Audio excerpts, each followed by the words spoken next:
insyaAllah mari kita tengok pada status, ya, status pelaku dosa besar. Ya, sambung dengan itu, status pelaku dosa besar ini dalam akidah Ahlus Sunnah wal Jamaah, pelaku dosa besar masih lagi beriman selagi tidak menghalalkan dosa itu. Lagi mana dia menganggap dosa yang dia buat itu adalah dosa dan dia tidak menghalalkan perbuatan dosa tersebut dengan etikadnya, makanya dia masih lagi beriman. Cuma dia ni mempunyai dosa besar, ya, beriman dan juga mempunyai dosa besar. Jadi kedudukan orang yang begini, ya, sekiranya dia bertaubat nasuha, ya, dia bertaubat sungguh-sungguh, ya, makanya bersihlah dirinya daripada dosa tersebut. Namun jika dia tidak bertaubat lalu meninggal dunia, maka keadaannya adalah di bawah kehendak Allah Subhanahu wa taala, sama ada dia ni diampuni ataupun diazab. Dan sekiranya dia diampuni, ya, makanya selamatlah dia. Dan sekiranya dia diazab, maka dia akan menjalani hukuman di dalam neraka Allah Subhanahu wa taala mengikut kadar dosanya itu. Ya, berapa banyak dia buat. Jadi bila mana kita nak hitung, ya, kedudukan hari di hari akhirat itu, makanya panjang, ya. Panjanglah hitungan harinya. Satu hari di akhirat bersamaan dengan, ya, 1000 tahun di dunia. Jadi kita fikir tengoklah, ya, beza satu hari je pun. Jadinya kita menjalani hukumannya itu di akhirat esok mengikut currency dan kadar di akhirat lah. Cuma nisbahnya kita nak bandingkan itu, ya, 1000 tahun di dunia. Jadinya dosa besar ini, cara nak menghapuskannya ialah kalau di dunia dengan cara bertaubat dan juga meminta ampun, serta kita, ya, berjumpa dengan orang tersebutlah, minta dihalalkan dan sebagainya. Adapun di akhirat akan dibakar dengan api neraka. Kerana dosa-dosa yang dibuat ini dia menjadi darah daging, ya, dia melekat dalam tubuh badan kita. Tak boleh dihapuskan dengan cara kita bersihkan dia dengan mencuci dengan bersabun dan sebagainya. Tapi di dunia boleh, di dunia boleh bersihkan dengan cara kita bertaubat, bersihkan dengan cara minta halal, ya. Tapi di akhirat tak boleh lah. Jadinya kena cara nak menghapuskan dosa di akhirat dengan cara dibakar dalam api neraka. Sebab orang yang nak masuk ke syurga Allah ini hanyalah orang-orang yang bersih, yang suci murni saja. Tidak boleh ada sedikit pun kekotoran, tak boleh ada sedikit dosa pun. Jadi bila dah dibakar dalam api neraka tu, rentung tu, ya, maka dah habis semua dosa dia. Kemudian dia akan direndamkan, dia mandi dalam sungai yang bersihkan diri dia dah. Lepas tu baru masuk syurga. Dan kita kena ingat, setiap kali orang yang diazab dalam neraka, kita pun tahu dalam peristiwa Isra' dan Mi'raj, Rasulullah ceritakan kepada kita dah, ya, melalui hadis-hadisnya, ada orang yang dihentak kepala dia ke batu yang pecah, berkecai, ya. Kemudian Allah cantumkan balik kepalanya itu jadi belok, hentak lagi. Hentakan yang pertama itu hentak, maknanya amat sakit lah bagi dia dah dia hantuk berkecai, kan? Dia hentak kali kedua lebih sakit daripada hentakan yang pertama. Hentak kali ketiga lagi sakit pada hentakan yang kedua. Maksudnya azab dalam neraka itu makin banyak, makin sakit, makin sakit, makin sakit. Ya, bukan maksud kita dah lali dah. Kadang-kadang kita dunia dah lali dah, ya. Kalau macam kecil-kecil dulu kena bedah dengan ranting kayu ke, ya, kena bedah dengan getah, dah biasa dah lali dah. Lantak lah, balik lambat ke, curi buang pelam orang, kalau balik kena bedal pun dah tahu dah, ayahku ni setakat macam ni dia buat, ambil ranting kayu dah, ataupun dia bedah dengan getah, tahan je lah, ya. Tapi tidak di neraka. Makin, ya, makin diazab makin sakit, makin sakit, makin sakit, ya. Orang yang dibakar dalam neraka juga, bila mana kulitnya dah hangus, dibakar dah, akan digantikan dengan kulit yang baharu. Ya, dengan kulit yang baharu. Jadinya janganlah kita fikir, seperti mana yang ada dalam minda kita ni, neraka tu macam ni tak. Lagi dahsyat daripada itu. Ya, neraka itu lebih dahsyat daripada apa yang kita fikirkan. Begitu juga dengan syurga. Syurga itu lebih indah daripada apa yang kita fikirkan. Ya, lebih indah lagi. Kita tak tergambar. Sebab pemikiran kita hanya terhad pada keadaan sekeliling saja. Kadang-kadang pemikiran kita terpengaruh dengan suasana. Tapi tidak begitu di akhirat nanti. Abu Dzar Al-Ghifari meriwayatkan daripada Nabi SAW, Atani atin min Rabbi fa akhbarani aw qala basyarani annahu man mata min ummati la yushriku billahi syai'a dakhala al-jannah. Qultu wa in zana wa in saraqa, qala wa in zana wa in saraqa.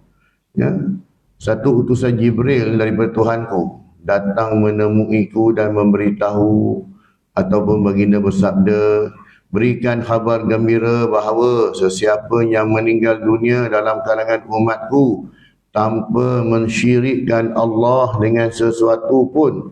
Ya, sebab syirik ini satu dosa yang paling besar, yang mana dosanya itu tidak terampun. Ya, dalam bab lain boleh ampun lagi. Ya, dosa-dosa besar yang lain, tapi syirik tak boleh.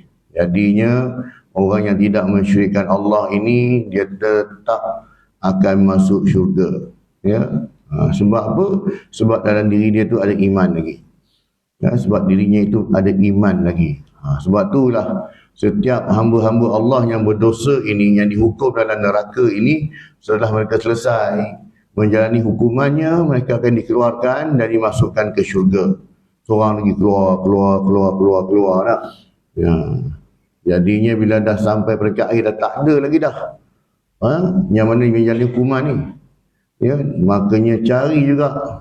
Allah Ta'ala perintahkan mereka cari juga hamba-hamba aku ni. Dah tak ada dah, ya Allah, habis dah semua dah clear dah. Kan, tinggal yang kau betul-betul memang orang kata apa, betul-betul pekat dengan dosa dah. Cari juga. Kan, cari juga walaupun ada sekelumit iman dalam diri dia.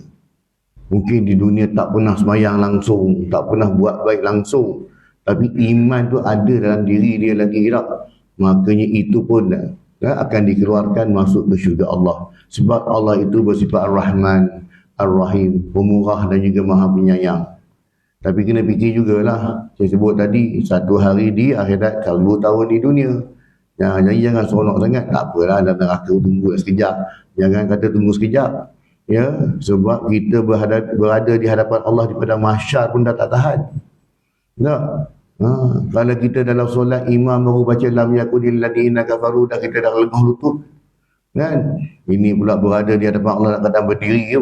Kan? Duduk tunggu, bukannya sehari dua, bukannya sejam dua, beratus tahun tunggu. Ya. Dan beginilah keadaan kita, tuan-tuan. Macam mana kita letih di dunia, begitu juga kita letih di akhirat. Bagaimana kita dahaga di dunia, begitu juga dahaganya kita di akhirat nanti. Tak ada berubah apa pun, tuan. Cumanya kita tak mati je. Cubit sakit sama je. Ya. Cubit kita sakit sama. Kalau kita cubit diri kita sakit, sakit lah kan. Wan, ingat apa, kat akhirat tu tak sakit. Pakai jadi Superman kan, mana mahu kan. Ya. Sama je. Cuma kita tak mati. Sebab mati tu sekali je. Kullu nafsin dha'iqatul maut.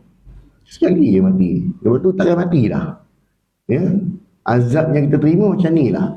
Lepas tu kadang saya selalu bagi contoh tak. Kalau kita rasa kita nak buat dosa, kan, saya selalu bagi tahu budak-budak lah. Kalau rasa nak buat dosa ni senang ya. Ataupun kamu ambil lilin ke lighter ayah kamu tu, ataupun pergi ke dapur, buka dapur, letak tangan atas api. Tak. Kalau rasa tangan tak terbakar, elok, tak ada berubah apa-apa, tak sakit pun, tak payah semayang. Kan? Tapi kalau tangan terbakar, baru letak tak sampai 10 saat pun dah berlupuh, makanya semayang. Maksudnya kita tak kebal pun. Jadi yang kau tak nak semayang tu pasal? Enggak. Maksudnya kenapa kita tak nak taat perintah Allah? Sedangkan kita tahan api sekejap pun tak boleh. Kan? Jadi kalau rasa macam tu tak boleh, makanya beramal lah. supaya nak elakkan daripada dibakar oleh api neraka yang lebih dahsyat daripada api dunia ni. Ya. Jadinya selagi mana tidak mensyirikkan Allah, maka dia tetap dalam syurga. Imam An-Nawawi berpandangan jawapan akhir yang disabdakan oleh baginda itu menjadi hujah buat mazhab Ahlussunnah wal Jamaah bahawa pelaku dosa tidak semestinya akan terus masuk ke dalam neraka, ya, berada di bawah kehendak Allah. Jika dia masuk sekalipun, dia akan keluar dan dimasukkan pula ke dalam syurga serta kekal di dalamnya. Ini pendirian pandangan mazhab Ahlussunnah wal Jamaah. Kalau kita tengok pada Mu'tazilah juga sebahagian daripada mazhab akidah, tapi dia bukan Ahlussunnah wal Jamaah. Ya. Jadi Mu'tazilah satu mazhab yang popular juga pada zaman dulu. Dalam khalifah dulu pun, nama Imam Malik sendiri pun mazhab ni popular. Ya, cuma sekarang ni dah tak mungkin dah tak popular manalah. Ya. Dia berpandangan bahawa orang yang berdosa besar ini dia dipanggil sebagai murtakib kabirah. Orang yang berdosa besar.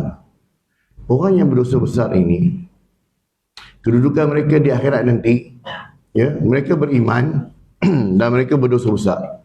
Dan melakukan dosa besar dalam masa yang sama mereka juga beriman buat amal soleh jugalah. Ya? Bukannya mereka ni orang kata buat dosa besar, tidak. Tapi dalam masa sama dia cover juga. Tapi covernya tak cukup lah. Dan sebab dosa besar dia tak boleh cover dengan sembahyang puasa sunat, solat sunat, sedekah tak jadi. Sebab dosa besar ni dia kena taubat. Dia tak taubat. Maka kedudukan mereka ini berada dalam keadaan manzilah baina manzilatain. Kan? Ke syurga pun tidak, ke neraka pun tidak. Duduk di tengah-tengah ni. Ya? Duduk di tengah-tengah ni. Sampai bila? Sampailah Allah Ta'ala ampunkan. Itu pandangan dia. Tapi pandangan Ahlussunnah mengatakan bahawa dia dua je. Sama ada kalau dia diberi keampunan, selamatlah dia. Kalau dia tidak diberi keampunan, dia akan masuk neraka itu. Bila dia masuk neraka, dia telah menjalani hukuman di dalam neraka, selesai dosa dia, keluar masuk syurga. Itu pandangan Ahlussunnah. Ya. Lebih dekat dan tepat dan menghampiri dalil Quran dan juga hadis lah. Taubat, ya, taubat daripada dosa besar. Orang yang melakukan dosa besar ini, dia kena bertaubat. Ya? Dia tak cukup kalau nak cover dosa dia yang sebut tadi dengan cara dia ni, ya, bersedekah, dengan buat amalan-amalan sunat. Ya? Jadinya, pelaku suatu dosa besar yang ingin membersihkan dirinya daripada dosa tersebut, hendaklah bertaubat kepada Allah dengan sebenar-benarnya, ataupun dikenali dengan taubat nasuha. Taubat nasuha ni apa? Taubat yang sebenar-benarnya ialah, ya, dia ni memang dia bertaubat dan dia takkan ulang baliklah dan dosa yang dia buat itu. Jadi berikut dinyatakan perkara yang perlu dilakukan dalam taubat nasuha. Ya, yang pertamanya dia menyesal atas dosa yang dilakukan sebelum ini. Jadi menyesalnya itu bukanlah dia menyesal macam mana. Dia kata, ya Allah, ya, ruginya aku. Ya, dah 20 tahun, 30 tahun aku tak semayang, ya Allah. Ya, betapa ruginya aku, betapa jahilnya aku, ya Allah, kan? Dan suasana aku dulu tak membantu aku pun nak berubah, ya Allah. Hari ini aku berubah, ya Allah. Sebab dia dah dengar-dengar kuliah ni, dah rajin-rajin datang ke masjid, dah, maka pun kita pun dapat ilmu mengatakan bahawasanya meninggalkan solat fardu tu dosa besar. Nak menyesal, kan? Kita menyesal tu bukan dulu kita tak buat bukan sebab kita ni jahil, tahu. Tapi iman ni, iman cak ayam, ataupun iman macam kulit bawang, kan? Jadinya bila kena iman macam ni, dia terpengaruh dengan persekitaran lah. Kalau suasana tempat kerja dia memang tak mesra agama, memang tak semayang pun sudah. Walaupun dia bukan kerja di kilang arak, kan? Dia bukan kerja kilang arak pun, bukan kerja di kasino pun. Tapi suasana tu memang macam tu. Baik daripada kepala atas sampai ke bawah ni, kan? Dia ni macam tu, tak mesra agama pun. Dan dia pun terpengaruh, dan dia pun hidup macam tu lah. Bangun pagi pergi kerja, balik kerja macam tu sajalah. Habis mengerja, kan? Habis petang garam dah kerja, ngetik kedai mamak. sampai pukul 8.30 malam. Lepas tu balik dah penat tidur. Esok pagi bangun kerja, itulah ciri kehidupan. Nah, bila dia ada kesedaran, ada ilmu, dengan kuliah ni, ya Allah, teruknya aku ni, ya Allah, menyesal. Ya Allah, betapa ruginya aku ni, ya Allah. Ya, jadi atas penyesalan kita tadi tu, kita letakkan diri kita, ya Allah, teruknya aku ni, kan? Memang aku teruk lah, kan? Tak main fardu lah. Kemudian kita rasa bahawa kita ni begitu-begitu orang yang rugi. Tu menyesal macam tu lah. Ya. Ibaratnya kita menyesal, kita tak grab satu benda yang baik di depan mata kita. Ya. Makanya kita rasa cukup satu kerugian. Tak ambil peluang langsung untuk ni tak. Itu yang pertama, menyesal. Ya. Menyesal dengan rasa kerugian. Bukan sekadar menyesal je, menyesal aku tak sembahyang dulu, ya Allah tak. Kita rasa begitu rugi sebab apa? Kita dah ketinggalan. Jauh amal ibadat kita. Kan? Sahabat-sahabat kita yang lain tu boleh kumpul pahala dengan banyak, boleh kumpul dah. Makanya kita ni ketinggalan. Nah, begitu juga dengan para sahabat. Para sahabat, mereka yang mula-mula beriman dengan sahabat-sahabat yang lambat masuk Islam, yang lambat iman, tak sama nilai dia. Walaupun mereka ini bertaraf sahabat. Walaupun mereka bertaraf sahabat Nabi SAW tak. Jadi walaupun mereka ini antara orang yang awam masuk Islam, berbeza dengan sahabat-sahabat yang lambat masuk Islam. Walaupun mereka bertaraf sahabat. Gitu jugalah dengan kita ni. Kita rasa kerugian. Ya, kawan-kawan kita semua boleh dah jaga solat, kita masih belum, menyesal.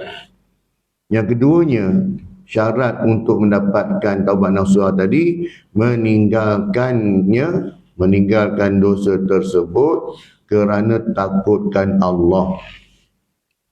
Bukan takut isteri tahu, bukan takut mak mentua tahu, bukan takut kawan-kawan tahu dosa yang kita buat tadi itu, tetapinya kerana Allah. Ya, dia tinggalkan rasuah tu bukan sebab dia takut kawan-kawan tahu bocor rahsia tak, tapi dia tinggalkan tu kerana Allah. Dia tahu perbuatan itu menyebabkan dia dicampakkan masuk ke dalam neraka. Kerana sabda Nabi SAW, Ar-Rashi wal Murtashi finna. Orang yang memberi rasuah dan orang yang menerima rasuah, dua-dua masuk dalam neraka. Ya, dua-dua masuk dalam neraka. Jadi dia tinggalkan perbuatan dosanya itu kerana takutkan Allah. Tidak ada niat lain. Bukan sebab takut kawan-kawan tahu, orang tahu, ahli keluarga dia tahu. Tapi sebab dia fikirkan bahawasanya dosa yang dia buat ini, dia tidak ada balasan lain melainkan api neraka sahaja.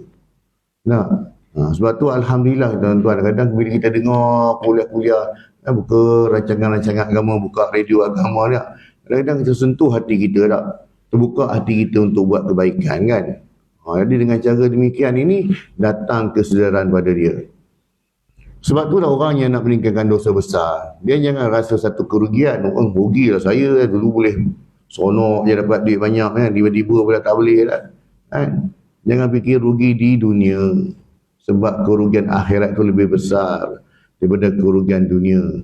Yang kita seronok dapat dunia itu nafsu.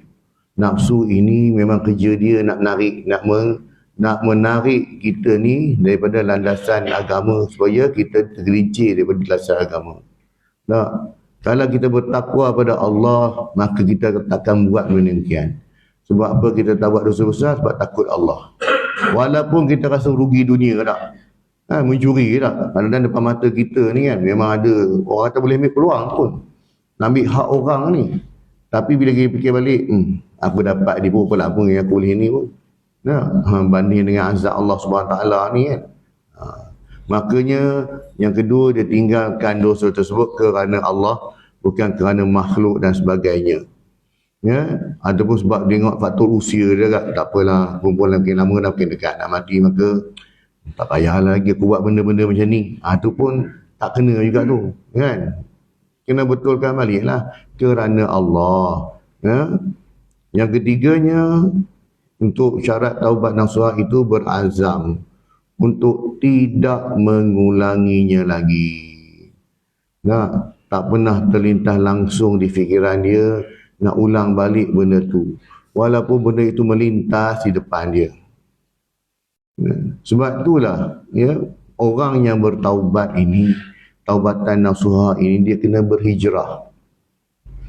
Dia kena berhijrah. Kan? Kalau suasana tempat tidak membantu dia tak, maka carilah suasana tempat yang lain. Sebab kadang-kadang bila mana dia ni dah berhijrah, dia dah berubah sikap dia, kan? Kadang-kadang persekitaran tidak membantu. Kan? Kawan-kawan, terutama kawan-kawan lah. Kan? Dia tengok kita jadi baik kan, kawan-kawan yang nakal-nakal ni pula kan, dia pergi tarik balik saja je tak. Oh jangan jadi baik sangat, kami tak ada kawan, tak ada geng. Kau ni, kita ni muda lagi, tak relax-relax dulu tak. Kau dia awal sangat jadi baik kan, nanti dulu lah. Nah, kami tak ada kawan ni, tak cukup quorum. Kan? Biasanya kita 5 orang, ni tiba dah tinggal 4 orang. Siapa nak pergi beli nasi berani hari Jumaat nanti? Nak, geng-geng Persik Hitam lah. Kan? Masuk Ramadan susah hati tak? Engkau dah tarik diri tinggal 4 orang lah. Kan? Sebab tu kita 5 orang dah cantik dah. Kan, ikut jadual kan, hari Senin siapa, hari Selasa siapa, hari Jumaat siapa dah. Ini kau dah tarik diri nak rekrut orang baru bukan senang kan. Tak payah lagi nanti dulu lah. Jadi tu ada persekitaran dari tu kan. Kalau persekitaran tempat kerja tu kita tak boleh macam tu, kita nak ubah tempat kerja tak boleh lah, kadang-kadang itulah tempat kerja kita tak. Maka carilah kawan-kawan yang baik, carilah suasana yang baik kan, duduk kita kena cari. Jadinya dengan bila macam tu, makanya dia membantu kita agar kita tidak mengulangi balik perbuatan ataupun dosa kita itu. Itu yang ketiga ini ialah syarat untuk kita bertaubat dengan dosa-dosa kita terhadap Allah SWT. Namun sekiranya dosa itu melibatkan sesama makhluk, sesama manusia, makanya dia tambah lagi satu syarat. Sekiranya kita pernah ambil hak orang, kita pernah menzalimi orang, makanya kena tambah lagi satu syarat, iaitu yang keempat, jika ada hak yang berkaitan dengan manusia, hendaklah dipulangkan ataupun diganti balik. Ya, jadi kadang-kadang orang dia susah nak ni, sebab dia dah ambil hak orang tu, nak ganti balik macam mana? Ya, jadinya mintalah halal. Nak minta halal itu ya dengan cara bagaimana, jumpalah. Kalau dia halalkan ataupun waris dia halalkan, kena pulang baliklah. Kan? Yang ni makanya sekiranya dia bersungguh-sungguh menyesal dan memang dia nak pulang, tapi banyak itu je lah yang ada pun. Makanya mintalah ampun pada Allah, mintalah Allah Ta'ala mudahkanlah urusan dia. Dan jadi itu yang kata tadi, bila dosa dengan manusia ni, kita tak boleh nak kata dia, engkau tak ampunkan aku nanti ya. Sedangkan Nabi pun ampunkan umat, takkan engkau tak boleh ampunkan aku. Tengok jenis dosa lah apa kita buat. Ya, kadang-kadang dosa kita menzalimi orang ni, ya, kadang-kadang dia ni memang betul-betul menyentuh hati dia tak. Kadang-kadang dia memang sukar nak memberi kemaafan. Ya, jadi itu atas hak dia lah. Tak boleh kita nak ugut dia pula. Kalau kau tak maafkan aku dah minta maaf ni. Engkau tak maafkan aku esok, engkau yang susah, aku tak apa. Tak ada. Ya, setiap orang tu ada hak dia. Dia akan tuntut di hadapan Allah. Ya Allah, kenapa aku tak maafkan dia? Kenapa aku tak halalkan yang dia buat aku di atas dunia dulu? Sebab ini tak. Sebab dia sebut perkataan zalim ni, makanya itu satu benda yang cukup, orang kata apa, subjektif lah satu hal. Kemudiannya atas masing-masing. Ada orang mungkin dia boleh memberi kemaafan, ada orang dia tak boleh tak.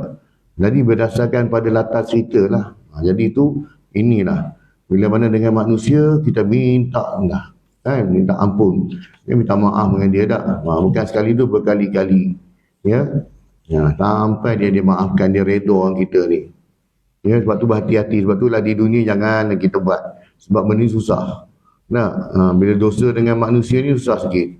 Ya, sikit tak susah, banyak juga dah susahnya. Sebab nak mencari ke akhirat esok kan.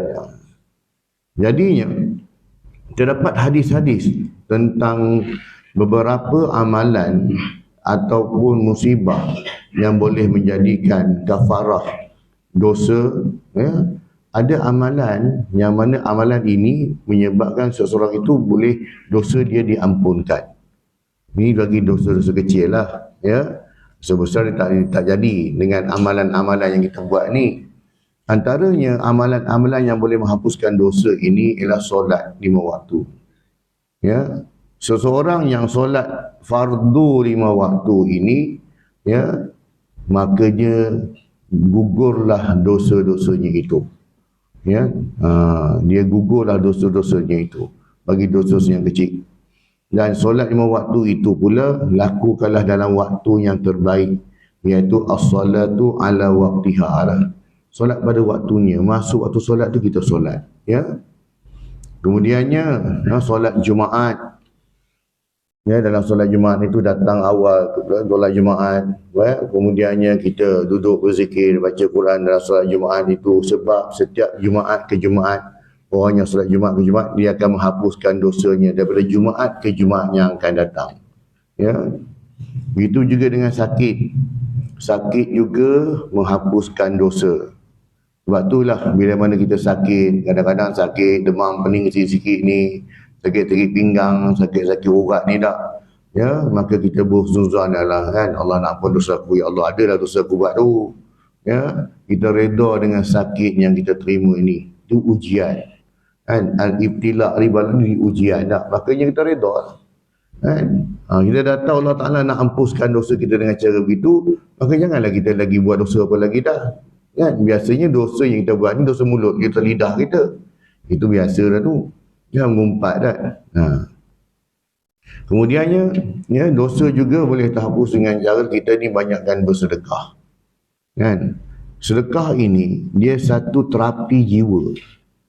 Sedekah ini dia terapi jiwa kita.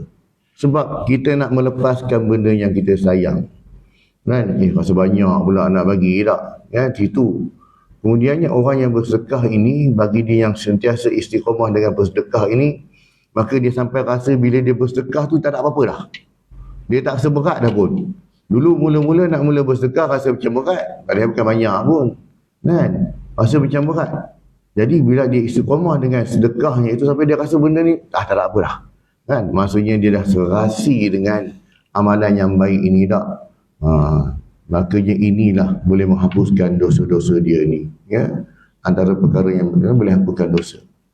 Nabi sendiri pun, dalam hadis daripada Abu Hurairah radhiyallahu anhu, apa sabda Nabi SAW? Wallahi inni la astaghfirullah wa atubu ilaihi fil yaumi aksaru min 70 marrah.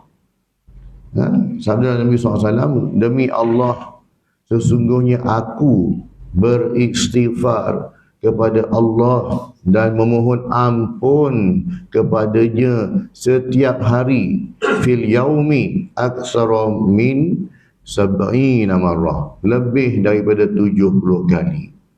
Ya, maksudnya Rasulullah minta ampun pada Allah. Rasulullah dosa apa lah yang dia buat? Tak. Apa dosa Rasulullah buat? Nabi ni maksum, kan? Mana ada dosa dah. Tetapi sebagai hamba, Rasulullah berhati-hati, takut-takut. Ni kata tadi, itu kata takwa tadi. Takwa tadi ialah kadang-kadang kita rasa kita macam tak ada dosa, tapi kita berhati-hati, takut-takut terbuat dosa tak. Ni ciri-ciri hamba yang bertakwa tadi. Dia berhati-hati. Walaupun dia tahu dia tak buat pun. Sebab itulah ulama dia beri gambaran. Dia buat satu analogi mengatakan, takwa ini ibarat kita pakai pakaian yang cantik dan kita masuk ke dalam belukar, dalam hutan yang mana ranting-ranting kayu ni tak. Jadi sepanjang kita masuk ke dalam belukar tersebut, kita berjalan dengan penuh hati-hati, takut pakaian kita terkena pada ranting ni. Ya, bila kena kan tercari koyak. Jadi berhati-hati. Ya, jadi itulah sikap takwa itu tadi tu. Ya, begitu juga ya, dalam daripada Abu Bakar As-Siddiq radhiyallahu anhu, apa katanya? Ya, mana-mana hamba Allah SWT, sebagaimana sabda Nabi SAW, hamba-hamba Allah yang melakukan dosa, kemudian dia ni memperelokkan wuduknya, dia mengambil wuduk, kemudian dia menunaikan solat sebanyak 2 rakaat, lalu dia beristighfar, ya, melainkan Allah SWT akan mengampunkan dosanya. Ya, Allah Ta'ala akan ampunkan dosanya. Dalam hadis riwayat Abu Daud. Sebab itulah dengan amalan-amalan sunat, kita berpuasa sunat, bersedekah ni, semua-semuanya menghapuskan dosa. Dengan kita menunaikan zakat, dia menyucikan harta kita. Jadi sebenarnya cara-cara untuk menyucikan dosa tu banyaklah, kan? Banyak. Tetapi yang jadi masalah ialah bila kita istiqamah melakukan dosa. Kita tak buat dosa besar, tapi kita istiqamah, konsisten buat dosa-dosa kecil. Ini kita bimbang. Ya, kita bimbang bukan sebab apa? Kita tak sedar bahawa dosa kecil di kita kumpul, tak tercover dengan amalan sunat pula tak. Itu kita risau tu. Ya. Yalah, kalau setiap hari dia perlukan 3-4 jam untuk ngumpat orang, untuk fitnah orang tak. Agak macam mana nak cover dosa dia tu tak? Kemudiannya, bagi dosa besar yang mempunyai hukuman had, maksudnya dosa-dosa yang kena hudud lah. Ya, dia buat qazaf ke, ya, dia mencuri ke, berzina ke, maka jumhur fuqaha berpandangan bahawa hukuman dosa yang dibuat tadi, hukuman itu boleh menjadi kafarah kepada dosa terbabit. Maksudnya dia kena hukuman di dunia, maka di akhirat dia tak kena lagi dah. Kan, hukuman had, hudud dah kata. Orang yang mencuri ni dipotong tangannya, orang yang berzina ini direjam dia, kan, di rotan dia tak. Ya? Makanya sekiranya dia dah kena di dunia, makanya di akhirat pun dia selamat. Ini berlaku dalam kisah yang seorang lelaki yang mana dia ni berzina, dia telah mengaku depan Rasulullah SAW, maka dia pun menjalani hukuman. Jadi ketika sahabat melontar tu, batu rejam dia, darah tu terkena pada pakaian sahabat kan. Darah, zina tak, dosa tak. Maka Rasulullah kata apa? Kau jangan cakap macam tu. Sebab di dunia dia dah kena, di akhirat itu dia selamat. Kan? Di dunia dia dah kena, di akhirat itu dia selamat. Ya? Orang yang mana dosa-dosa yang melibatkan hudud lah, makanya sekiranya dia menjalani dengan penuh rasa taubat dan penuh dengan keinsafan, dan makanya dunia dia kena, akhirat dia selamat. Sebab dosa-dosa besar ini di akhirat itu lagi dahsyat hukuman dia. Ubadah bin Samit meriwayatkan bahawa Rasulullah SAW bersabda kepada para sahabat yang turut bersamanya, "Tubayyi'uni ala alla tusyriku billahi syai'a wa la tasrifu wa la taznu wa la taqtulu awladakum wa la ta'tu bi buhtanin taftarunahu baina aydikum wa arjulikum wa la ta'su fi ma'ruf faman wafa minkum fa ajruhu 'ala Allah wa man asaba min dhalika syai'a fa'uqiba fi dunya wa fahuwa kafaratul lah. وَمَنْ أَصَابَ مِنْ ذَلِكَ شَيْئًا فَسَتَرَهُ اللَّهُ فَأَمْرُهُ إِلَى اللَّهِ إِنْ شَاءَ اللَّهُ عَاقَبَهُ وَإِنْ شَاءَ عَفَا عَنْهُ." Hadis riwayat Al-Bukhari. Berbai'ahlah, berjanjilah, bertaat setialah kepadaku untuk kamu tidak mensyirikkan Allah dengan sesuatu. Ini Rasulullah bagi tahu kita, buat janji sungguh-sungguh, jangan syirikkan Allah. Kemudian tidak mencuri, jangan berzina, jangan membunuh anak kamu. Kita ingatkan membunuh anak di zaman jahiliah je lah tak. Kita dengar cerita-cerita itu pun bani-bani tertentu je, bukan semua pembunuh anak. Bukan semua yang orang Arab zaman jahiliah dia bunuh tak, dia ada dia punya kabilah-kabilah dia lah. Kalau kita baca balik, bukan semua. Ya. Itu yang panjang lagi lah kena bahaskan tentang bunuh anak ni. Tetapi hari ini, akhir zaman ini, dia tak kira kabilah dah kan. Dah malu nak tutup aib diri, aib keluarga, dia pergi gugurkan anak tersebut. Itu bagi yang berduit lah. Yang tak berduit ini, dia lahirkan, dia campak anak dalam hutan, buang dalam plastik, gantung dekat pagar masjid. Buang tong sampah, buang dalam lubang tandas semua tak. La haula wala quwwata illa billah tak. Itulah ya. Ini maksudnya jahiliah dulu tu, jahiliah hari ni lebih dahsyat pada dulu lah. Paling kurang jahiliah zaman dulu, dia bunuh anak dia tanam. Dia korek dia tanam. Bunuh anak hidup-hidup zalim tu. Kan? Tapi hari ni lagi lah, bukan dia tanam, campak. Tak ada hormat langsung. pada janin tersebut tak ada hormat langsung pada anak tersebut. Ya, bagi yang ada peri kebenaran sikit tu kan tak apalah, buang kotak, tulislah nota, letaklah kat masjid mana tak. Orang datang subuh-subuh tengok apa hal dah benda dalam kotak ni, anak kucing ni anak orang. Kan? Tolong jaga anak saya. Terima kasih. Ya tak? Ya. Kemudian ya, tidak membuat tuduhan dusta, memfitnah orang lah. Rasulullah kata janji sungguh-sungguh jangan buat macam ni. Tidak membuat tuduhan dusta yang direka-reka oleh kamu sendiri dan tidak derhaka terhadap suatu kebajikan. Sesiapa daripada kalangan kamu yang dapat melakukannya, maka urusan ganjaran pahalanya diserahkan kepada Allah. Sesiapa yang melakukan suatu perkara daripada semua itu, ya, yang disebut tadi dah, mencuri, fitnah orang, syirik Allah, siapa yang buat juga yang itu, ya, lalu dihukum di dunia, maka hukuman tersebut adalah kafarah baginya. Selamat di akhirat lah. Sesiapa yang melakukan suatu perkara daripada semua itu, jadi dosa-dosa besar tadi tu, lalu Allah menyembunyikannya, tidak dihukum di dunia, maka urusannya terserah kepada Allah. Dia buat dosa besar, dia tak nak mengaku, tapi dia berubah, dia bertaubat sungguh-sungguh atas dosa yang dia buat tadi, terserah pada Allah lah. Sama ada Allah nak kenakan hukuman di akhirat atau tidak, itu serah pada Allah. Ya, dia buat dosa besar dan dia bertaubat, dia tak beritahu orang pun. Tak, serah pada Allah. Ya. Jika dia kehendaki, kalau Allah hendaklah, ya, Allah boleh kan nak ampunkan dia, ataupun Allah Ta'ala boleh menghukumnya di akhirat. Tanggung, terima je lah. Jangan pula dia kata, aku buat dosa besar, aku diam-diam je, aku bertaubat pada Allah tak, nanti itu serah pada Allah. Ya, terserah pada Allah SWT lah, nak dihukum ataupun tidak. Ya, jika dia kehendaki jugalah, dia juga, yang ni Allah Ta'ala boleh mengampuninya.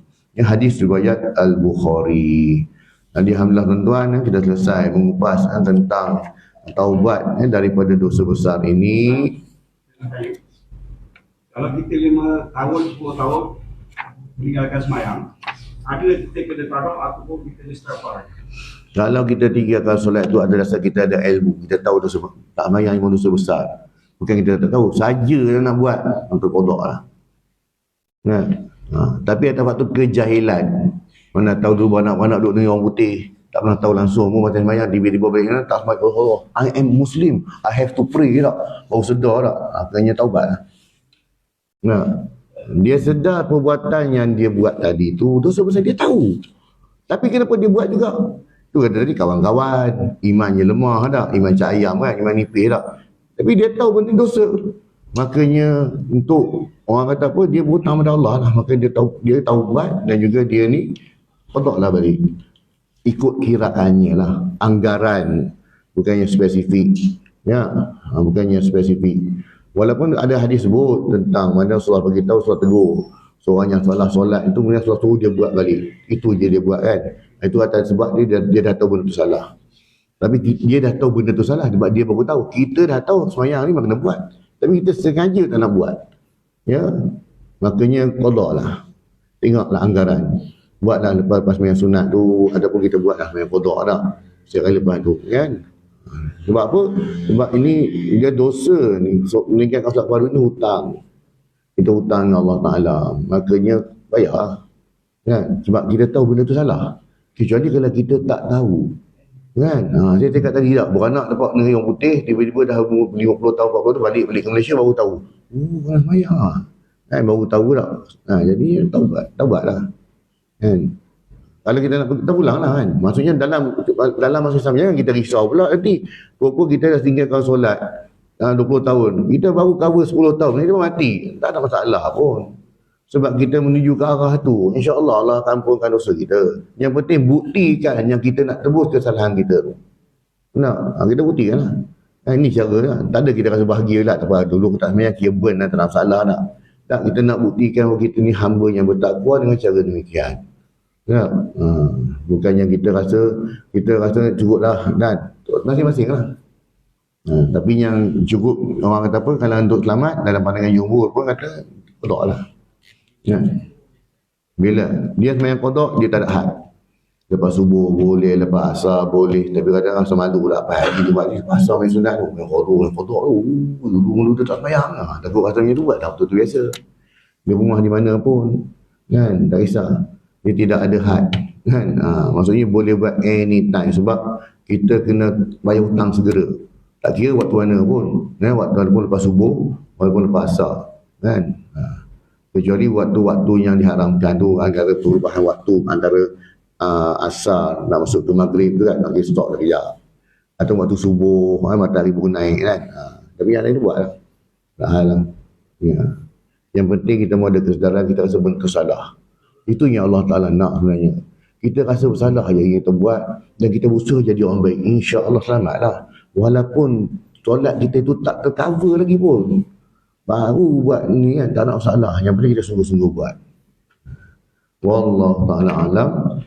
A'udzubillahi minasyaitonir rajim. Bismillahirrahmanirrahim. Alhamdulillahil alamin wassalatu wassalamu Muhammadin wa ala alihi wa sahbihi ajma'in.